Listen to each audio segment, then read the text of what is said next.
muchas, algunas, pero solo las que se refieren al tipo no melanocítico. Para la última clase vamos a dejar las neoplasias, tanto benignas como malignas, que derivan de los melanocitos. Algunos ejemplos nada más. ¿Sí me escuchan bien? Sí, doctora. Bueno, Sí. pues entonces seguimos con esto. Pues como todo en patología, para las neoplasias cutáneas se han publicado múltiples clasificaciones.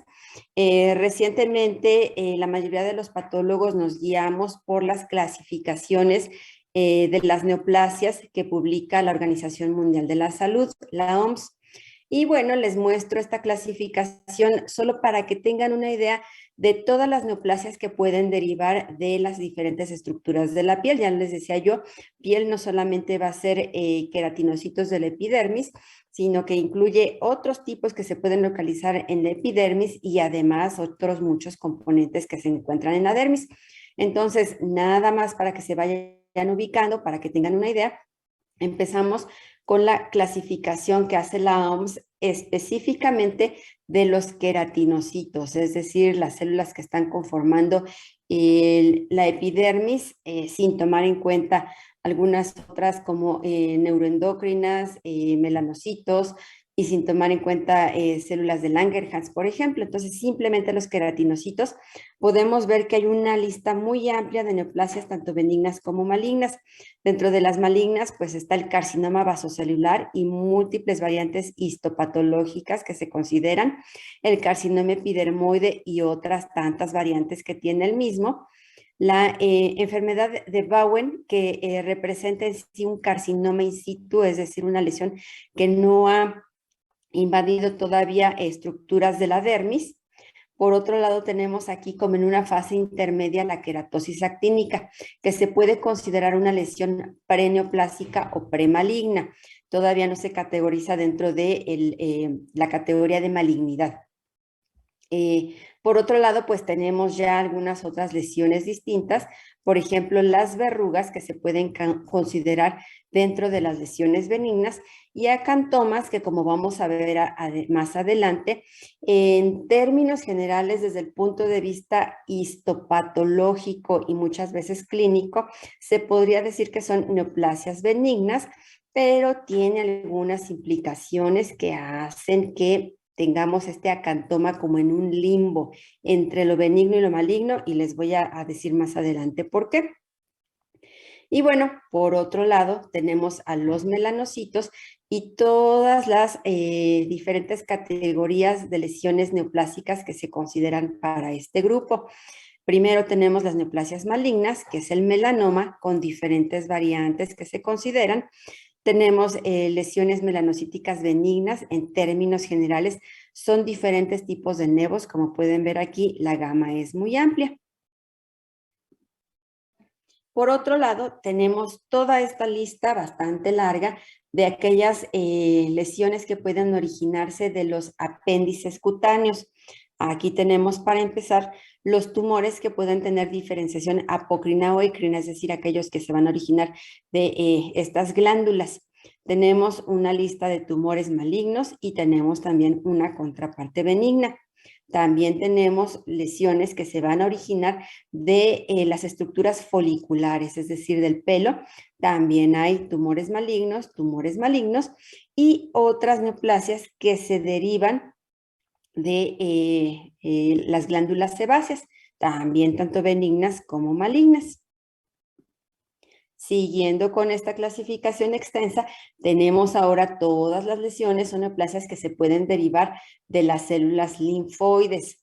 Como ven, es una clasificación totalmente diferente de la que se utiliza para los linfomas que se originan en los ganglios linfáticos. En la piel tienen su propia clasificación. Y bueno, se dividen en las lesiones que se originan o los tumores que se originan en las células T y las células NK o natural killer.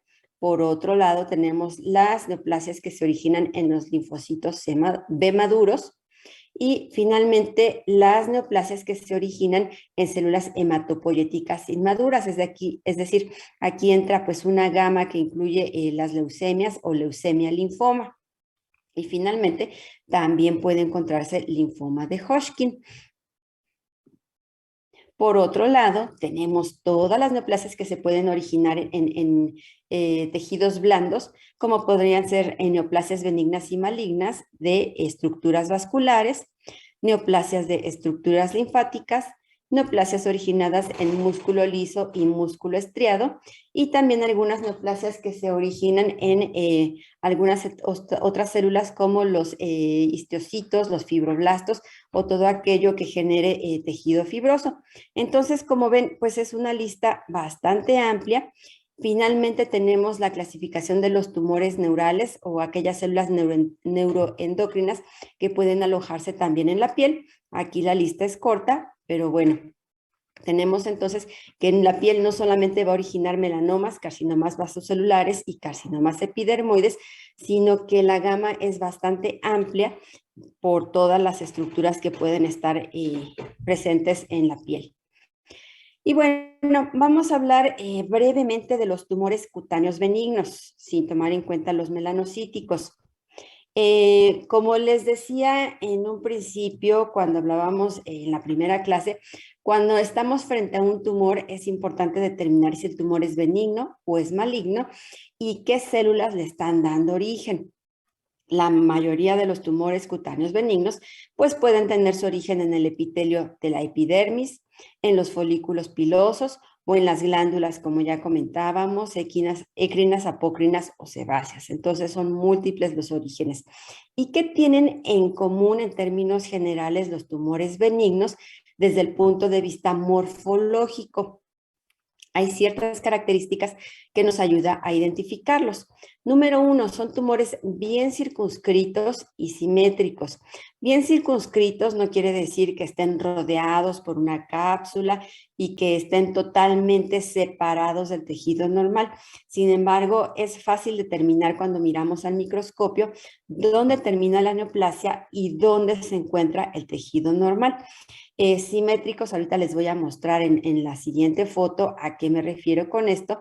Generalmente guardan cierta simetría a diferencia de las neoplasias malignas que crecen de forma totalmente desordenada e irregular. En los tumores benignos se puede ver una proliferación uniforme de células. Las células que dan origen a la neoplasia se multiplican, incluso aunque sea de manera muy acelerada, guardan cierto patrón ordenado, cierta uniformidad. Las células entre sí pueden ser muy similares, no presentan una tipia importante. Todas las células tienen un aspecto relativamente monótono. Además de que los tumores benignos tienden a ser más exofíticos que endofíticos. ¿A qué me refiero? Van a crecer más desde la epidermis hacia la superficie, a diferencia de los malignos que crecen a partir de la epidermis hacia la profundidad, es decir, hacia la dermis y estructuras subyacentes. Y por otro lado, algo muy importante, pues son las mitosis. Normalmente en la piel, las mitosis las vamos a identificar exclusivamente en la capa de células basales, que son las únicas que se multiplican y proliferan, y de ahí hacia arriba simplemente van madurando. En un tumor benigno podemos encontrar mitosis arriba de esta capa de células basales, pero las mitosis tienen un aspecto completamente normal, a diferencia de las neoplasias malignas, donde las mitosis se encuentran en cualquier capa del espesor de la neoplasia, pero son mitosis atípicas, mitosis que no son bipolares, pueden ser tripolares, tetrapolares y de aspectos realmente muy anormales, lo que nos ayuda a separar o a suponer cuando se trata de una neoplasia benigna y cuando se trata de una neoplasia maligna. Y bueno, vamos a hablar de la neoplasia benigna más frecuente en la piel de los adultos, que es la queratosis seborreica. Aquí podemos ver algunos de los aspectos que les describía en la diapositiva previa. Aquí tenemos pues una vista a poco aumento de la queratosis seborreica, que es la resección de una lesión como estas. Clínicamente, la queratosis seborreica son lesiones que pueden ser únicas o múltiples, generalmente son pigmentadas, a veces el pigmento puede hacer que se confundan con nevos o que se confundan con melanomas. Sin embargo, bueno, pues hay ciertas características en la clínica que ayuda a distinguirlas. Y lo que tenemos aquí en el corte histológico es que es una lesión bien delimitada. Aún a poco aumento podemos ver que de aquí hacia acá tenemos la piel totalmente sana, igual de este lado. Podemos delimitar muy bien dónde acaba la neoplasia y dónde continúa la piel sana. Entonces, distinguimos muy bien los límites de la neoplasia. Además de que es una neoplasia que crece de manera exofítica. Vean que no penetra hacia la profundidad de la dermis, sino que crece hacia arriba, hacia la superficie. Además de que presenta un crecimiento regular. Vean, aunque sea a mediano aumento, se alcanza a ver más o menos una monotonía, una similitud entre todas las células que están constituyendo la neoplasia. A mayor acercamiento se sigue viendo este aspecto más o menos uniforme, más o menos monótono. No vemos que alguna célula destaque por un tamaño aumentado de manera importante o por núcleos agrandados de manera que sobresalgan o por hipercromasia en algunos núcleos que se vea mucho más acentuada. Entonces, en ello radica la uniformidad que les describía en la diapositiva anterior. Y bueno, ya hablando específicamente de la queratosis seborreica, es una neoplasia benigna, les decía, la más frecuente en la etapa adulta. Puede localizarse en piel de cara, piel del tronco, pueden ser lesiones únicas o, como vemos aquí, pueden ser lesiones múltiples. Y lo que caracteriza la neoplasia histológicamente es que está formada por células muy pequeñitas, células que se pueden parecer todas a las de la capa basal, muy monótonas, que tienden a crecer de esta manera un tanto irregular, haciendo este crecimiento de manera como de una red. A veces es un poco más sólida, a veces incluso es más quística, como vemos aquí forma estas cavidades llenas de queratina. Hay diferentes variantes histológicas, pero en términos generales guarda cierta monotonía y vemos que llega hasta cierto nivel y no desciende más allá en la dermis, no penetra hacia la profundidad. Entonces, en esto radica las características que nos hace pensar que es una lesión benigna. Otra cosa que es común en esta neoplasia es que suele producir gran cantidad de queratina, como vemos aquí, este hundimiento que está lleno de queratina o estos quistes llenos de queratina. Y bueno, les decía entonces es la neoplasia más frecuente a partir de los 40 años, benigna. Esta no tiene una contraparte maligna, no hay riesgo de malignización en esta lesión. Cuando son múltiples, se encuentran en gran número, puede llamársele dermatosis papulosa negra. Simplemente esto indica que hay gran cantidad de lesiones. Y algo muy característico de esta entidad, que es totalmente benigna, es que suele asociarse a algo que se llama síndrome de Lesser-Trelat. ¿En qué consiste este síndrome? En este síndrome los pacientes suelen presentar múltiples neoplasias en órganos internos. Entre ellos lo más común son carcinomas gastrointestinales. ¿Qué sucede con estas neoplasias?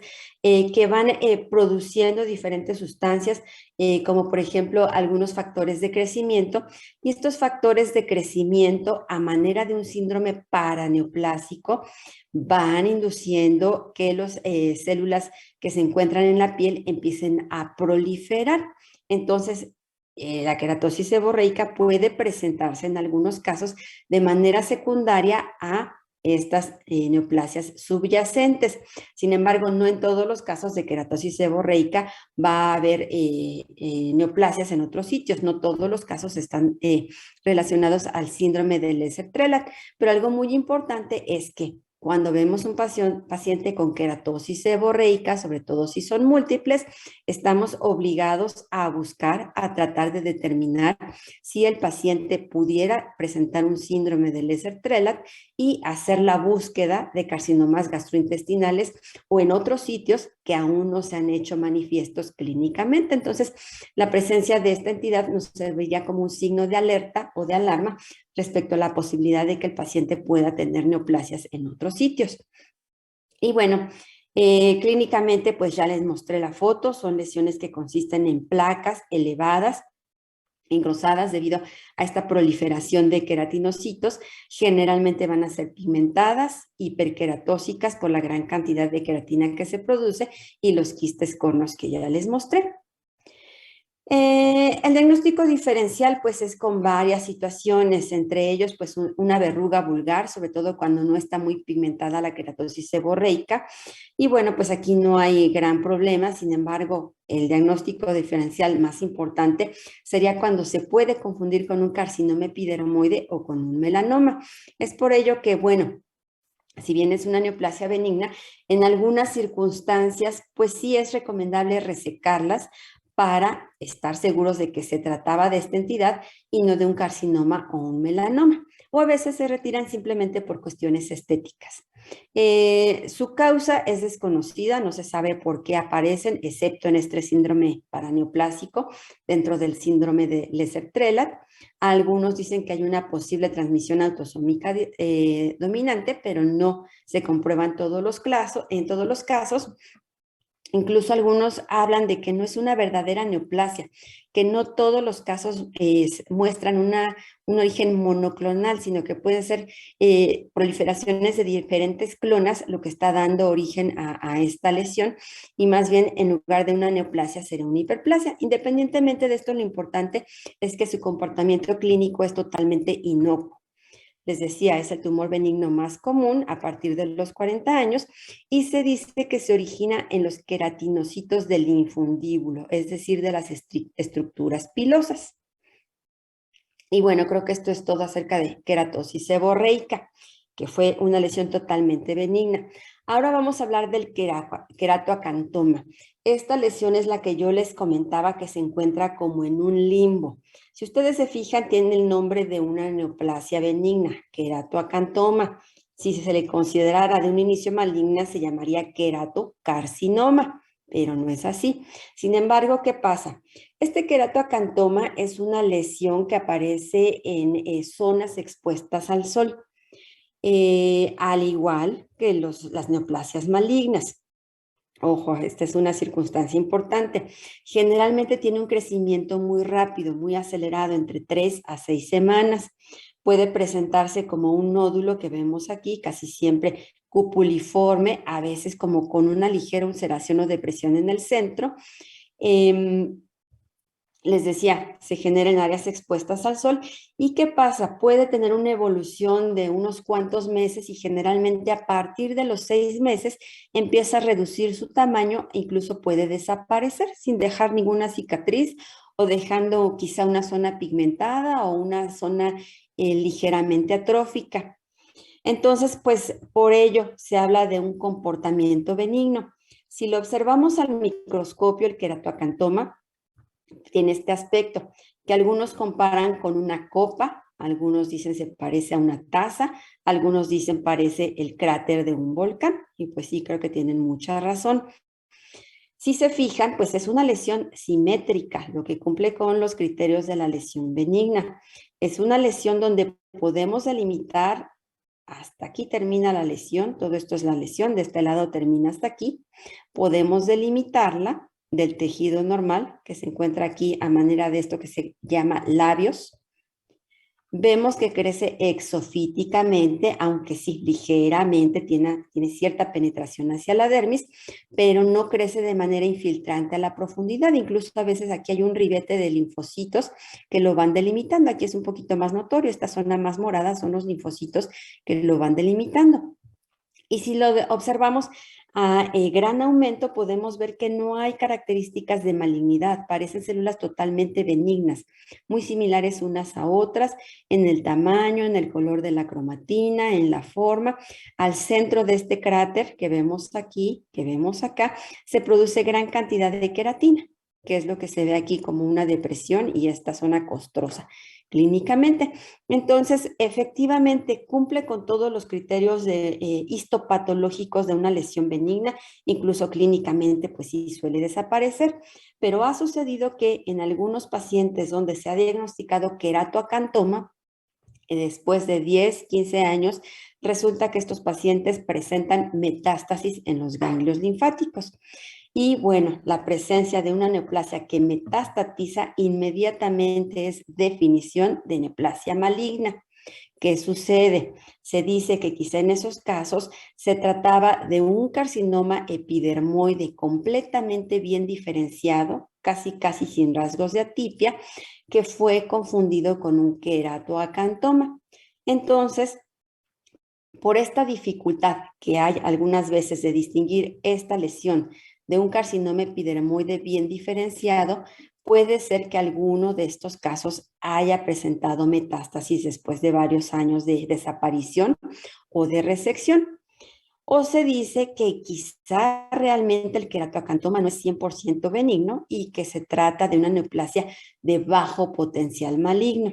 Entonces, bueno, pues no queda completamente definido, sigue esto en un limbo. En algunos textos lo van a encontrar como una neoplasia benigna, algunos textos lo describen como un pseudocarcinoma epidermoide, algunos textos le llaman neoplasia benigna, perdón, algunos textos le llaman carcinoma epidermoide autorresolutivo. Entonces, como ven, pues está como que muy ambiguo. Y lo que es cierto es que cuando hay un queratoacantoma no podemos confiar plenamente en que su comportamiento será benigno. Y bueno, decíamos, dentro de las características morfológicas tenemos esto, la simetría, la forma en copa o con cráter de volcán y al centro con gran cantidad de queratina. Su queratinización es sin la presencia de una capa granulosa y puede tener un infiltrado inflamatorio eosinofílico y linfocítico en la parte más inferior, ya donde se comunica con la dermis y que va delimitando su crecimiento. Entonces, histológicamente, pues sí, parece totalmente benigno. Entonces, pues de todas maneras, y cuando el patólogo diagnostica un queratoacantoma, debe comunicarle al clínico que pues debe considerarlo como un carcinoma epidermoide de bajo grado. Es decir, que el paciente después de la involución o después de la resección no se puede considerar curado, necesita tener pues algunas evaluaciones de seguimiento. Les decía, más o menos a los 6 meses o a partir de los 6 meses se empieza a tener una regresión e incluso una desaparición total. En cuanto a las células que lo originan, pues se dice que puede tener su origen en las glándulas pilosebáceas. Y les decía, principalmente se localiza en las zonas expuestas al sol. Y esto es importante porque es un factor de riesgo muy importante para la presencia de carcinomas, ya sea vasocelular, epidermoide o melanoma. Entonces, ojo, no todo lo que parece queratoacantoma realmente lo será. Es por ello que recientemente los patólogos han llegado a un acuerdo de reportarlo como carcinoma escamoso tipo queratoacantoma. Entonces, lo importante es llamar la atención sobre la posibilidad de que esto no se vaya a comportar 100% de manera benigna. Decíamos los factores de riesgo, principalmente la exposición al sol, sin embargo también presenta los otros factores de riesgo que presentan los carcinomas vasocelulares y los carcinomas escamosos. Entonces, pues como que esto nos indica que sí hay cierta conexión entre esto y las neoplasias malignas, y la localización pues puede ser la misma. Bueno, dejamos las lesiones que se consideran benignas o pseudobenignas, como en el caso del queratoacantoma, y ahora vamos con una etapa intermedia que son las lesiones premalignas. Aquí podemos agrupar una entidad que es la queratosis actínica. Esta queratosis actínica más o menos es el equivalente a lo que se considera las displasias o lesiones precursoras del carcinoma cervicouterino.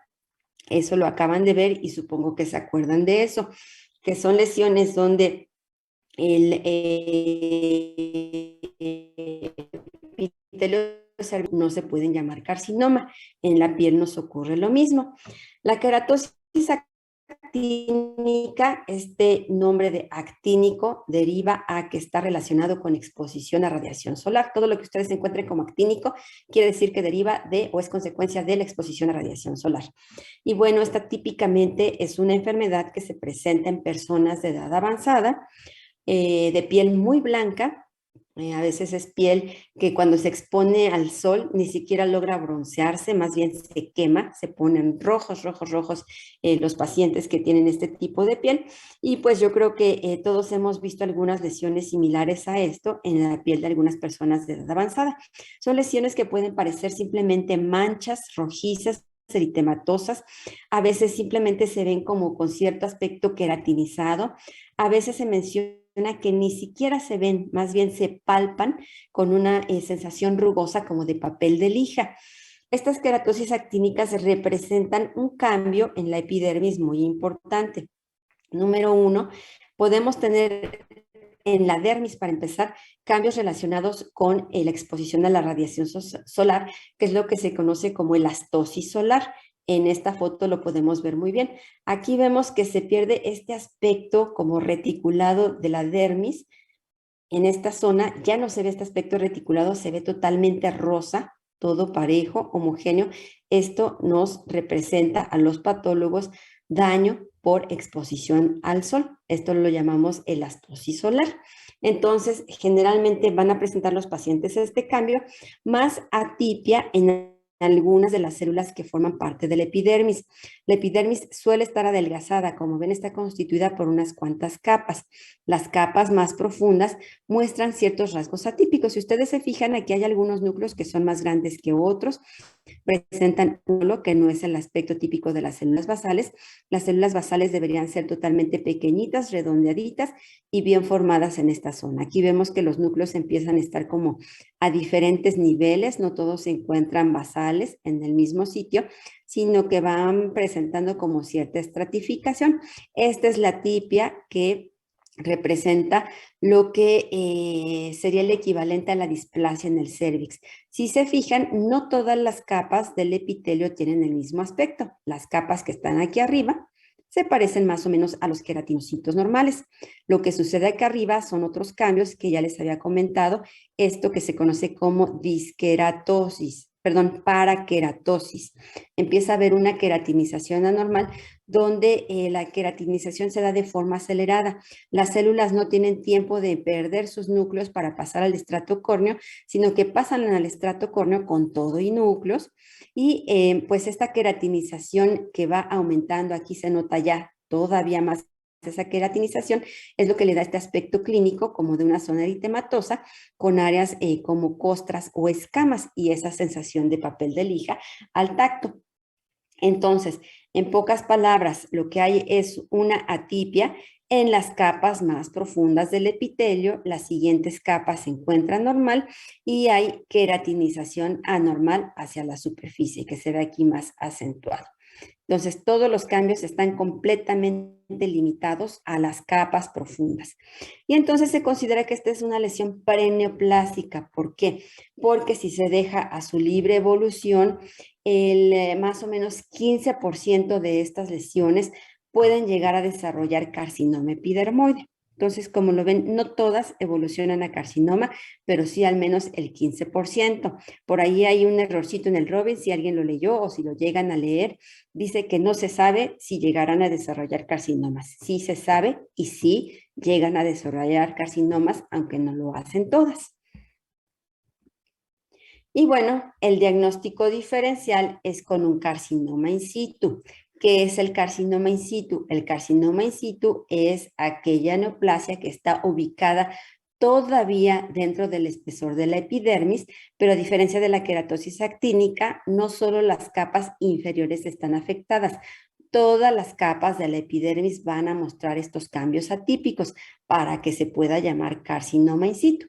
Pero bueno, de todas maneras, como clínicamente pueden ser muy similares la queratosis actínica, el carcinoma in situ e incluso el carcinoma invasor, muchas veces se requiere de un estudio muy estrecho y puede haber la necesidad de resecarlas para evaluación histopatológica.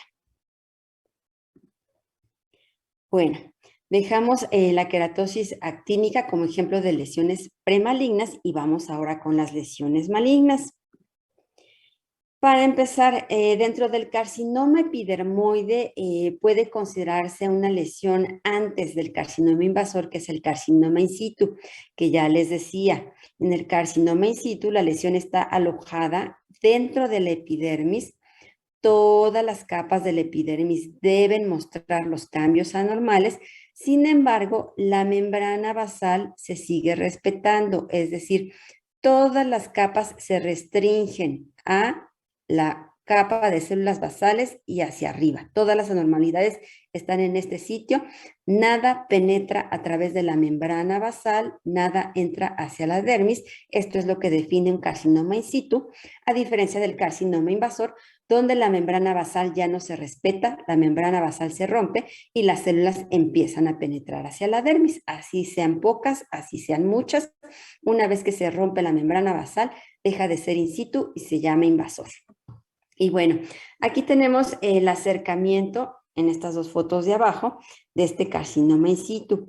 Como les mostraba en la foto previa, pues empieza a haber cambios de núcleos más grandes, algunos más oscuros, pero estos cambios están en todo el espesor. Aquí vemos una mitosis anormal que ya no está en la capa de células basales. Aquí hay otra que está como que en el primer tercio, ahí hay otra mitosis que está como a la mitad. Entonces, prácticamente en todo el espesor podemos encontrar las mitosis anormales.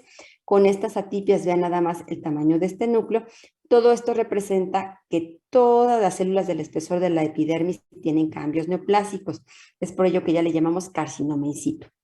Desde el punto de vista clínico, puede tener aspectos muy variables, similar a lo que les mostraba en la queratosis actínica, o puede verse como esto, simplemente como una área mal delimitada, eritematosa, aquí como que con un poquito de queratinización, ya se ve más bien rugosa, y el carcinoma in situ puede presentarse tanto en áreas expuestas al sol como en áreas no expuestas al sol.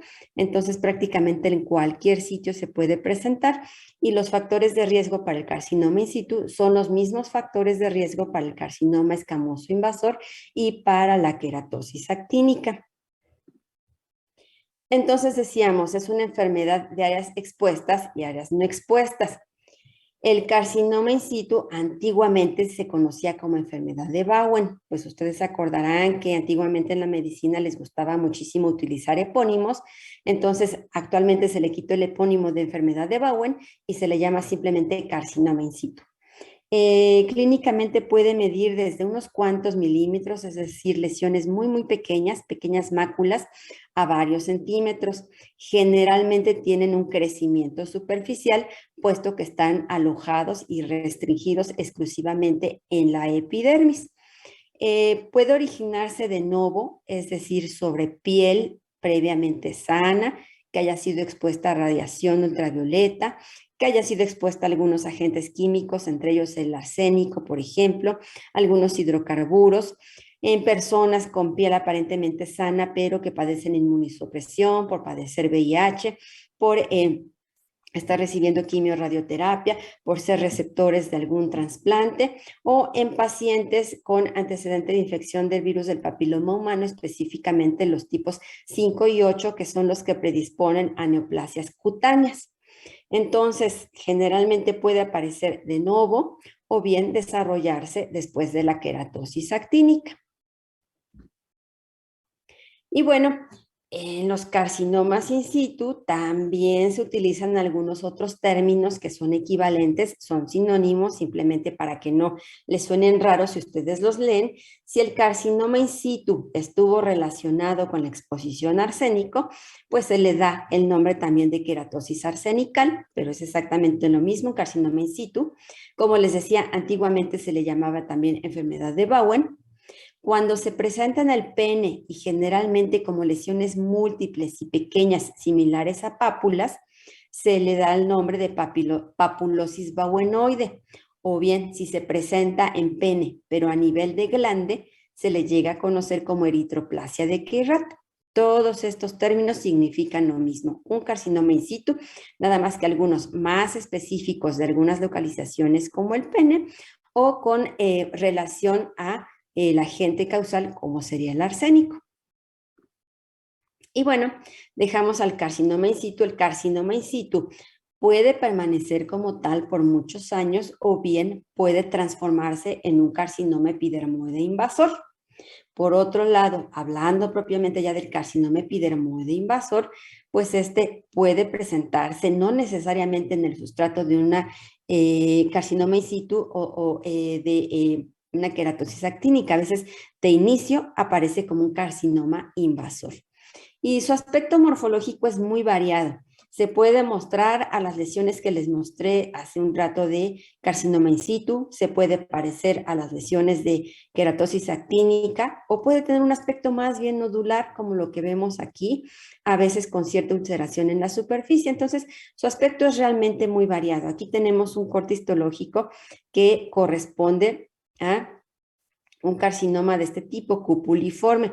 Como ustedes pueden ver, así como que a primera vista se parece un poquito al queratoacantoma, pero vean que pues aquí en profundidad ya está penetrando un poco más y si nos acercamos, eso es lo más importante, a evaluar estas células, seguramente ya mostrarán una atipia muy importante.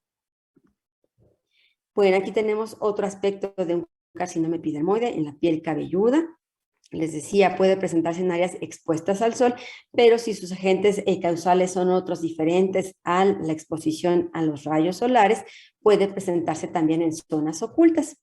Aquí tenemos otro ejemplo donde el crecimiento ya es diferente, ya vemos cómo invade, pues con estas masas de tejido totalmente irregulares, ya no se respeta ninguna membrana basal, ya no supimos dónde quedó la membrana basal, las células van penetrando en profundidad hacia la dermis y aquí lo podemos ver en un mayor acercamiento. Las células se parecen un poco todavía a los queratinocitos, pero realmente tienen formas muy anormales como todo esto, núcleos grandes que ya no guardan distancia entre sí, se amontonan, se enciman, núcleos muy prominentes, diferentes tamaños, diferentes aspectos en estos núcleos, lo que indica malignidad. Y desde el punto de vista histopatológico, hay algo importante que debe evaluar el patólogo. Además, en términos generales, de hacer el diagnóstico de carcinoma epidermoide, de evaluar los bordes de la resección para ver si tienen o no tienen tumor, hay que clasificar en grados. Si ustedes se acuerdan, ya más o menos empezaron a entender esto de las neoplasias. Las neoplasias se clasifican en diferentes grados dependiendo de qué tanto se encuentran bien diferenciados, es decir, las células se parecen mucho a las células normales del tejido que las origina o qué tanto dejan ya de parecerse a las células originales y se ven totalmente atípicas y anormales.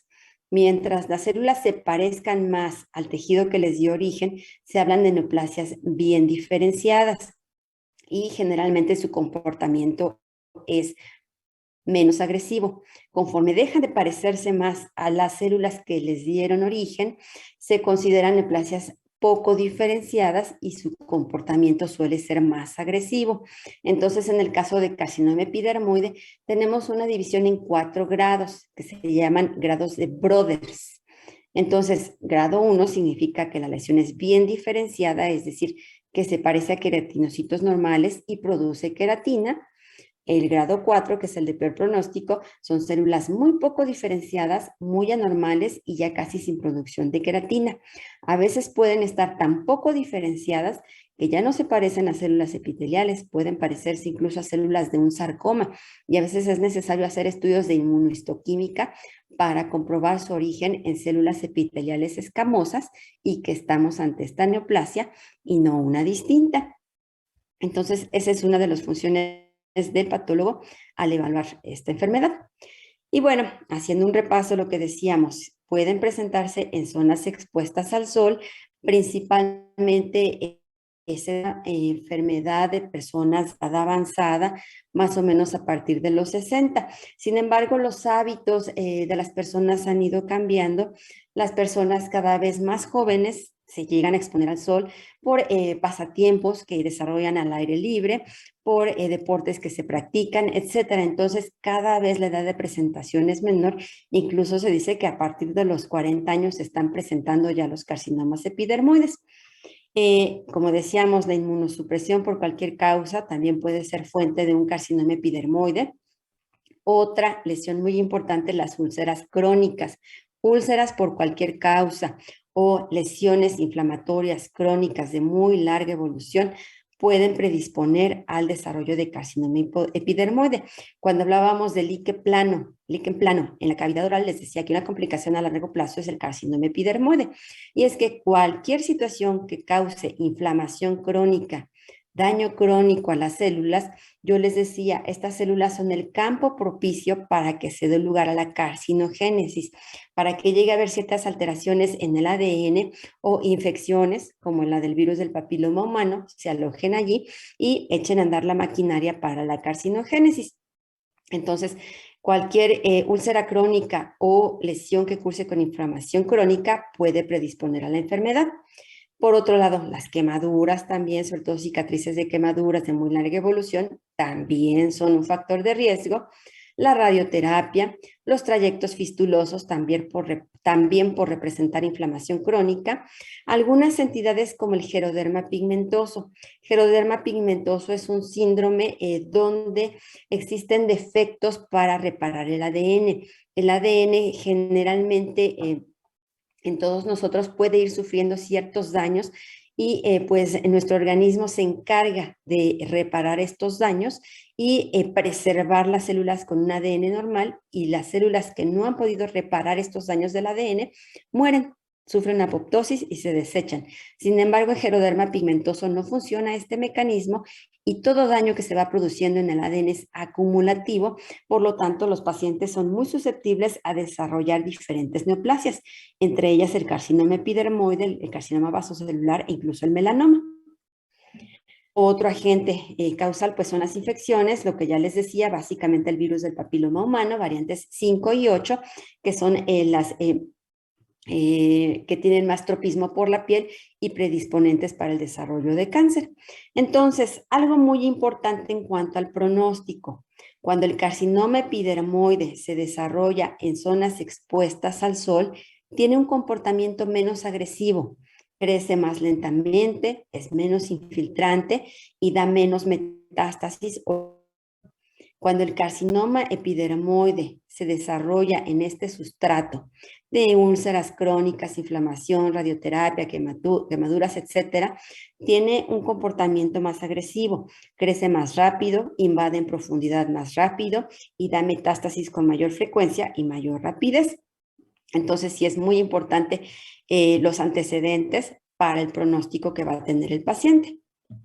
Y bueno, les decía, en cuanto a la histopatología, pues el patólogo debe evaluar los diferentes grados de diferenciación para que junto con esto y otras características ir más o menos formando un perfil pronóstico para este paciente. En cuanto a las variantes, no son tan relevantes. Les decía, puede haber variantes o aspectos morfológicos de las células que incluso sean células alargadas, fusocelulares muy similares a las de los sarcomas, y ya pues que no recuerdan casi nada el epitelio que les dio origen. Se pueden ver como células claras que pueden confundirse con neoplasias de otros sitios, incluso metástasis, por ejemplo, de carcinomas de células renales, que típicamente se presentan con células claras. Pueden tener aspecto en células de anillo de sello. Este aspecto de células de anillo de sello son típicas de los adenocarcinomas, es decir, neoplasias que se originan en glándulas. Sin embargo, bueno, se pueden ver así, o incluso pueden ser neoplasias con mucho pigmento que nos cuesta trabajo diferenciar de un melanoma. Entonces, esto quizá no repercute mucho en el pronóstico del paciente, pero es importante conocerlo y hacer los estudios de inmunohistoquímica necesarios para estar seguros de que se trata de una neoplasia de origen epidermoide y no de alguna otra neoplasia metastásica o diferente como el melanoma.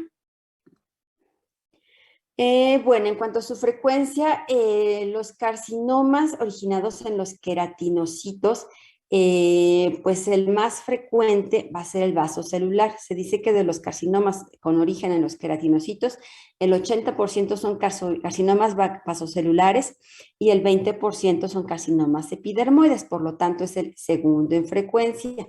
Les decía, si el sustrato es piel expuesta al sol, tiene mejor pronóstico que los otros factores de riesgo que dan origen a un carcinoma epidermoide por la posibilidad más rápida de metástasis. Y las metástasis, perdón, generalmente van a ser linfáticas, van a ser a los ganglios más cercanos. Ya en etapas muy tardías, las metástasis pueden ser hematógenas prácticamente a cualquier sitio, pero inicialmente son metástasis a ganglios linfáticos. ¿Vamos bien hasta aquí, chicos? Sí, doctora. Bueno, ya casi terminamos, nos falta un poquito. Nada más para comentar otras variantes peculiares de carcinoma epidermoide. ¿Por qué son peculiares? Porque tienen a veces un aspecto realmente muy aparatoso, muy alarmante desde el punto de vista clínico. Vean esta masa, este nódulo que está en la planta del pie o esta lesión que está en el pene, que son lesiones realmente muy aparatosas. Sin embargo, ya vistos a la histología, generalmente a esto se les conoce como carcinoma verrucosos por su aspecto clínico, como de verruga o una coliflor más o menos. Eh, Vistos histológicamente, son lesiones que crecen de manera exofítica. Si ustedes se fijan, pues prácticamente no está penetrando a la dermis. Casi todo crece hacia afuera, lo que implica que si no penetra hacia la dermis, no dará pues diseminación metastásica pronto porque no alcanza los vasos sanguíneos ni los vasos linfáticos. Entonces, pues hay unas variantes realmente peculiares como esta, que a pesar de que son lesiones grandes y aparatosas, pueden tener un comportamiento realmente muy benigno. Entonces, así como esta, hay otras tantas variantes de carcinoma epidermoide, pero bueno, estos son algunos ejemplos nada más que les menciono. Ahora vamos con el carcinoma vasocelular, que es el más frecuente, ocupa el primer lugar de las neoplasias malignas originadas en los queratinocitos. El carcinoma vasocelular tiene pues ciertas peculiaridades. Generalmente se dice que puede originarse en piel pilosa. Las plantas y las palmas de los pies casi no van a estar afectadas. También tiene una relación muy importante con la radiación solar. Sin embargo, también se puede desarrollar en zonas ocultas, no expuestas a los rayos ultravioleta. Generalmente se presenta en cara, a veces en las extremidades. Su aspecto morfológico más característico es este que vemos aquí. Casi siempre se describía el carcinoma celular como una lesión cupuliforme de aspecto perlado, más o menos grisáceo, y con telangiectasias, que son estos vasitos que ustedes pueden ver aquí, estos trayectos tortuosos que son muy, muy evidentes. A veces se ven así con la formación de un cráter central.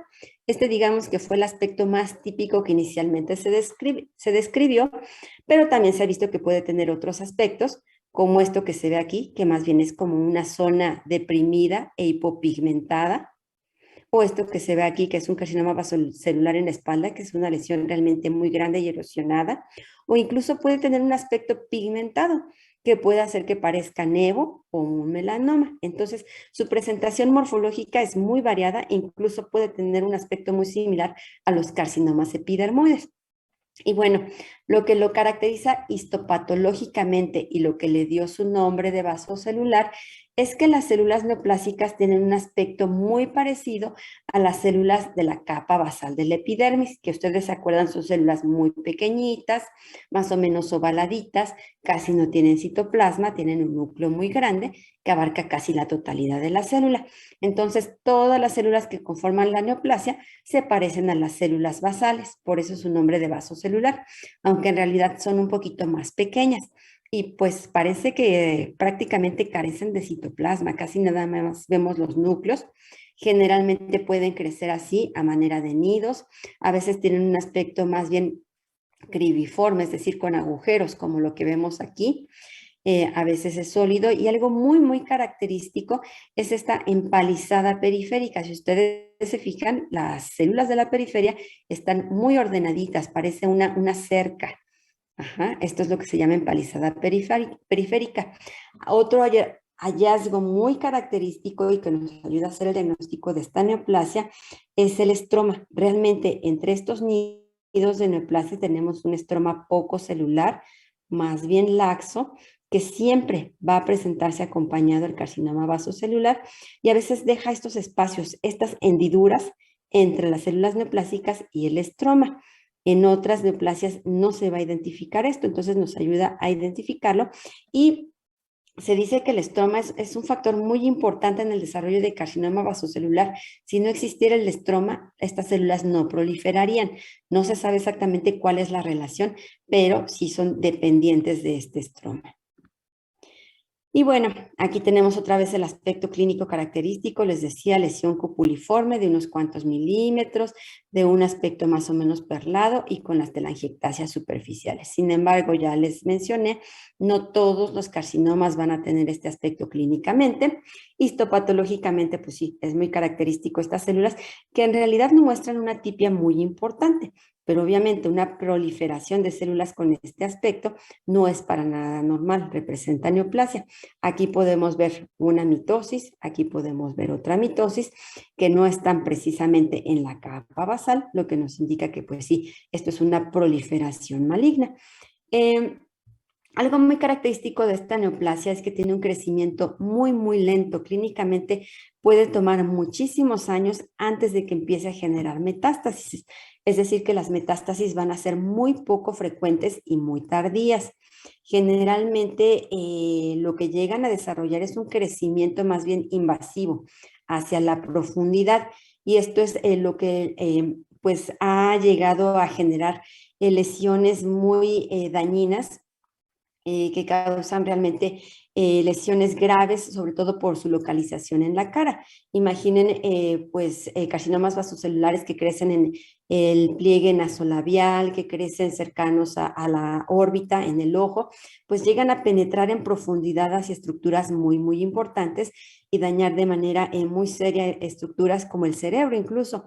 Entonces, quizá no se caracteriza por ser una lesión de rápido crecimiento, pero si se deja a su libre evolución puede resultar muy invasivo localmente y con metástasis muy, muy tardías, eso sí, metástasis principalmente a ganglios linfáticos. Entonces, redondeando, decíamos, es el tumor no melanocítico más frecuente, ocupa el primer lugar. Se dice que las células que dan lugar a esta neoplasia se originan en células basales generalmente relacionadas con las unidades pilosebáceas. Es por ello que les decía, puede originarse en cualquier sitio de piel pilosa y no en piel lampiña como palmas y plantas. Puede presentarse en áreas expuestas y no expuestas. Los mismos factores de riesgo del carcinoma epidermoide se mencionan para el carcinoma vasocelular. Y algo muy típico es que crecen y van desarrollándose a través de los planos de fusión embrionarios. Por ello es que se localizan muy frecuentemente en los pliegues nasolabiales, en el filtrum labial, en la unión en la zona preauricular o retroauricular, incluso en las regiones inguinales, interglúteas, debido a que pues todos estos planos de fusión se considera que son sitios donde pueden encontrarse algunas células precursoras que pueden dar origen al desarrollo de la neoplasia. Ya les decía, es de crecimiento muy lento, lo importante es que su ubicación hace que cuando crece en profundidad, pues sea invasivo y con esto llegue a dañar estructuras importantes. Las metástasis son muy raras, vean, 0.1% a ganglios y una vez que lo hacen a ganglios, puede hacerlo por vía hematógena a otros órganos, entre ellos pulmón y hueso.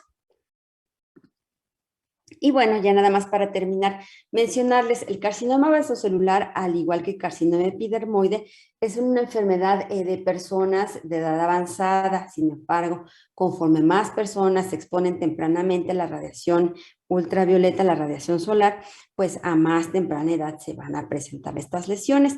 Generalmente son, como se las mostré, lesiones únicas, aunque a veces llegan a mostrar algo que se conoce como satelitosis. Es decir, tenemos una lesión principal y pequeñas lesiones alrededor de la lesión principal. Pero hay otra circunstancia donde los carcinomas vasocelulares pueden ser múltiples, se pueden localizar por decenas y en toda la superficie corporal. Esta es una entidad que se conoce como síndrome del carcinoma vasocelular o nevoide o síndrome de Gorlin o también nevo vasocelular. ¿A qué se refiere? Este es pues una alteración genética, un síndrome donde los pacientes, además de carcinomas vasocelulares, desarrollan neoplasias en otros sitios. Y aquí les decía, los carcinomas vasocelulares pueden ser múltiples y algo típico es que también se presentan a muy temprana edad, incluso antes de los 20 años o a los 20 años puede ya el paciente tener múltiples carcinomas vasocelulares y por lo tanto, bueno, pues esto representa un peor pronóstico tanto por lesiones múltiples como por la edad más temprana de presentación y el acompañamiento de otras neoplasias malignas en otros órganos. Y me parece que con esto termino. Sí, esto ya es para la clase de mañana. Pues no sé si tengan alguna duda, algo que agregar, algo que comentar. Creo que no, ¿Nada? doctora. Todo muy bien. Bueno, Solo pues para confirmar, doctora, entonces el síndrome de Gorlin es lo de que no solo se da un carcinoma en la zona donde se empezó, sino que se extiende a otras zonas.